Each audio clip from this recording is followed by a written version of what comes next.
નમસ્કાર, હું છું પ્રિયા અને તમે જોઈ રહ્યા છો જનતા કી જાણકારી ન્યૂઝ। નજર કરીએ આજના સમાચાર। અબડાસા તાલુકાના નલિયા ખાતે કોંગ્રેસ સેવાદળ દ્વારા મનરેગા મંથન બેઠક યોજાઈ હતી।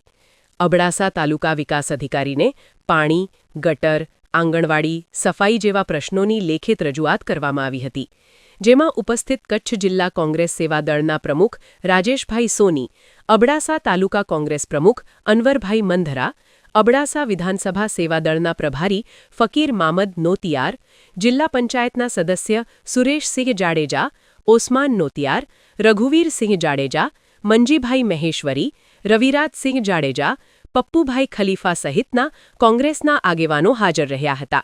સ્ટોરી રમેશભાઈ ભાનુશાલી, નલિયા। આજે કચ્છ જિલ્લા કોંગ્રેસ સેવાદળ, અબડાસા સેવાદળ તેમજ અબડાસા કોંગ્રેસ સમિતિ તેમજ સમસ્ત ગ્રામજનો નલિયાના વિવિધ પ્રશ્નો, ગટરના પ્રશ્નો, સફાઈના પ્રશ્નો, પાણીના પ્રશ્નો, અર્ચન કંપનીના કામદારોના પ્રશ્નો, આ બધા પ્રશ્નો બાબતે અમે આવેદનપત્ર આપ્યું છે તાલુકા વિકાસ અધિકારી સાહેબને।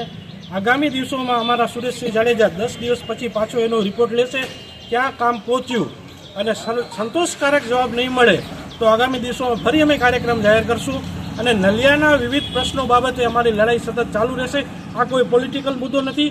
અમે 7 મહિના પહેલાંથી નલિયાના પ્રશ્નો જાગૃત છીએ અને આવનારા દિવસોમાં પણ અમે નલિયાના પ્રશ્નો વિશે જાગૃત રહેશું અને સ્થાનિક લોકલ માણસોના કામ અમે કરતા રહેશું એવી અમે અહીંયાથી ખાતરી આપી છે।